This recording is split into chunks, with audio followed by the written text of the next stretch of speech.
build saddles again. And I went and talked to Mr. Hartle at Rod's. By that time, uh, Rod Pressel was out of it. Dan had sold it to a friend of his, which this friend's son, Scott, uh, had been working for Rod's, I think since the first day they opened. He was going to college and he was working for Rod's part-time. Well, after he graduated, he was still working for him.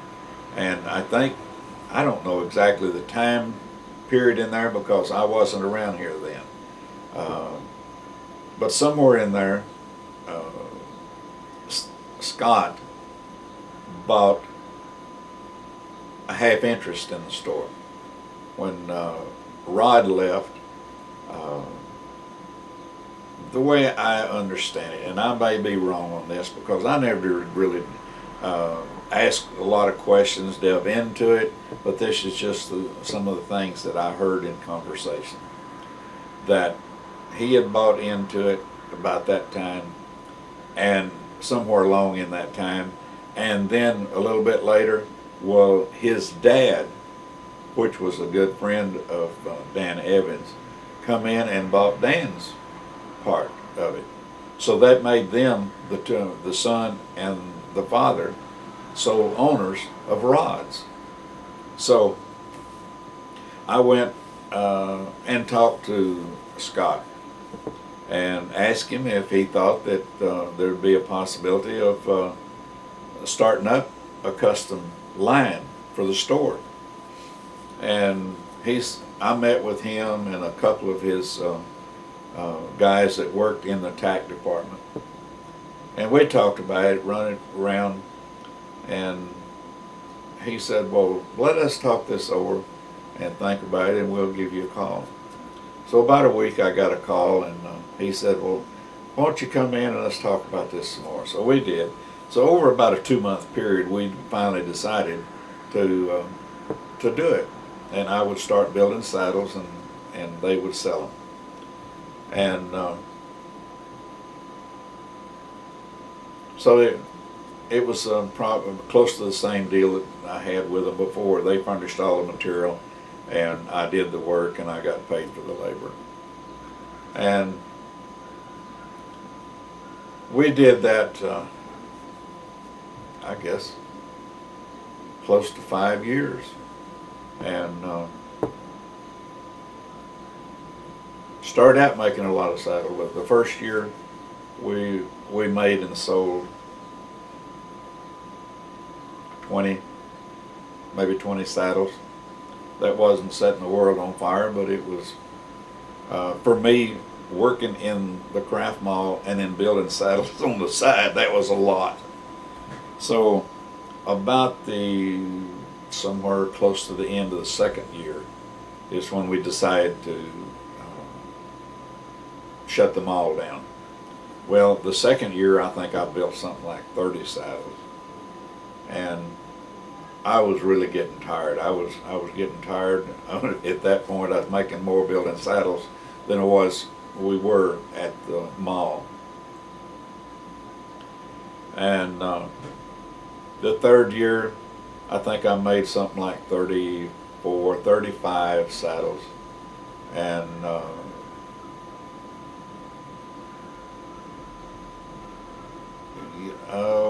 about the middle of the third, a little after the third year, going into the fourth year, I had a heart attack. And so that put me down for, I don't know, 3 months, 2 months, 2 months I guess. Well, I had 2 saddles started when I had the heart attack, and most of the hard work was already done. Most of it was just beginning to put it together. And so in about right at 2 months after my heart attack, I went back to the shop and just working when I felt like it, and finished up those two saddles. And by the time I finished up those two saddles, I was feeling pretty good, and was getting my strength back, and getting my wind back, and I started some more, and by the end of the year, I couldn't tell that anything had ever happened, and got back in production. I think I might have made around 30 saddles the next year. But anyway, in the meantime, they were working with some trainers trying to get them to promote our saddles. They took some saddles, they took probably a half a dozen out to different trainers, told them, says, ride them and see what you think. Well, every one of them thought they had given those saddles. Well, they never would go back and ask for them, and they never offered to bring them in. So they ended up, every one of them, keeping those saddles. And I don't think any of them worked with us trying to sell saddles for us. One of them, we found out that he turned it over to the guy that was breaking the colts for him, and that's what they used it for, is to break colts. And they just didn't go over very good with them. And we had late after that, they got a little bit more cautious about who they let take a saddle, but they still turned a saddle or two over to some of a trainer or two, and I guess right now we've probably got three or four good trainers that are using our saddles, and they recommend them to their students and their customers. So we sell quite a few that way. Chuck Smith, we've been building saddles for him almost ever since I started back this time, for about 5 years now. Chuck sells a few along.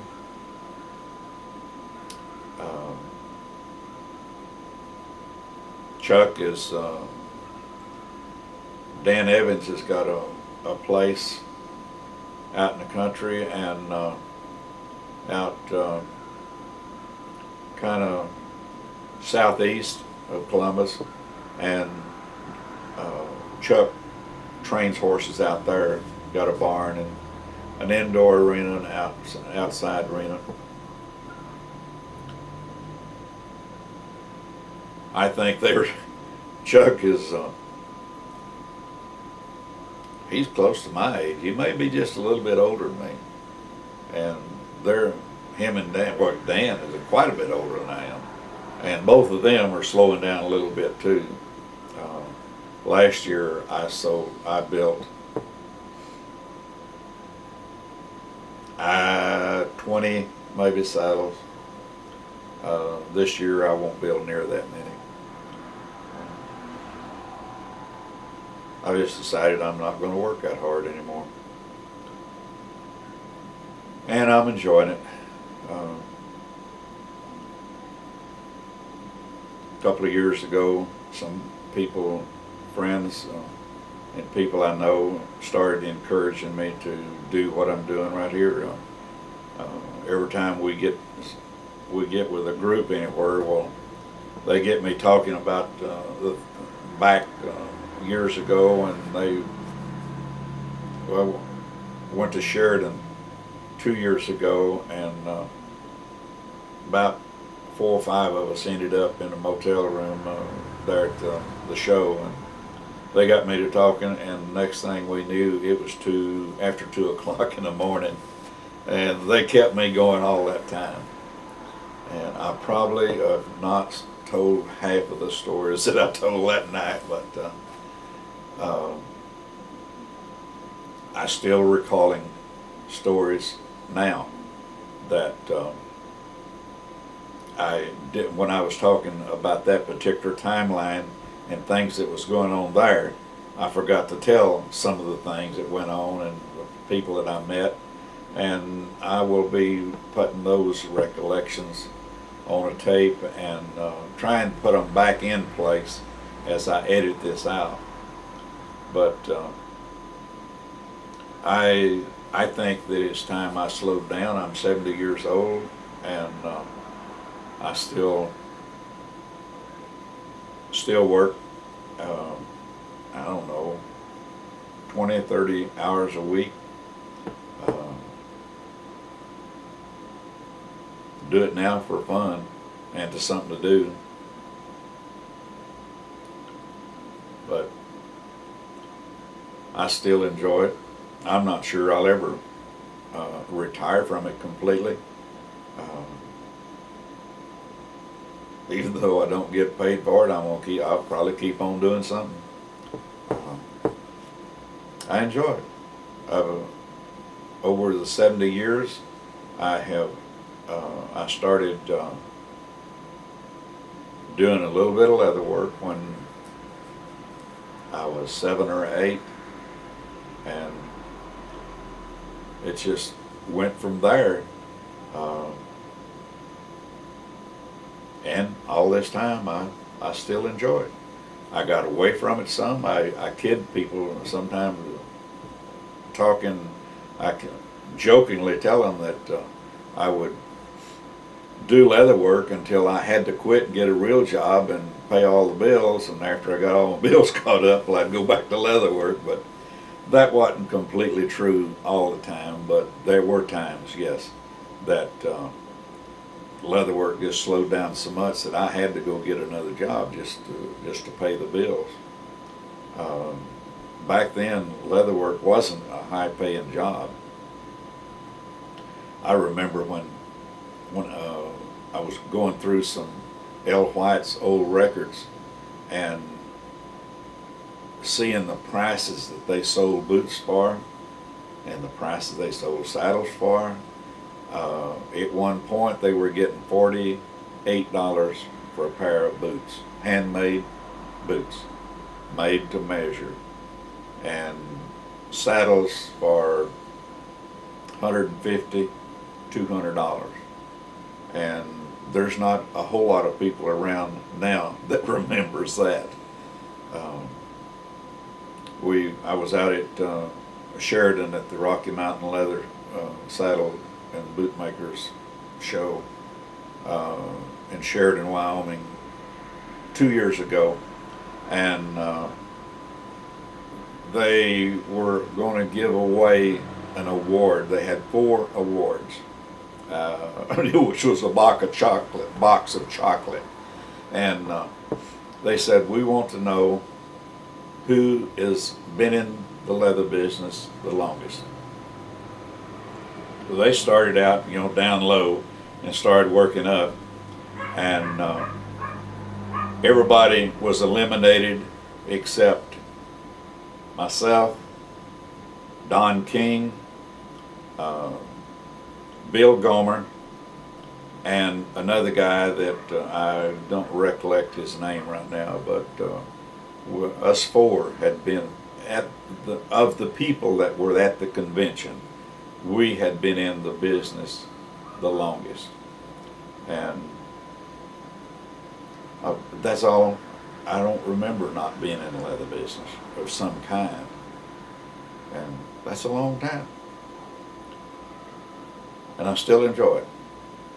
Sometimes I enjoy it more than others, but I still enjoy it.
Uh-oh.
Oh man, this is gonna suck.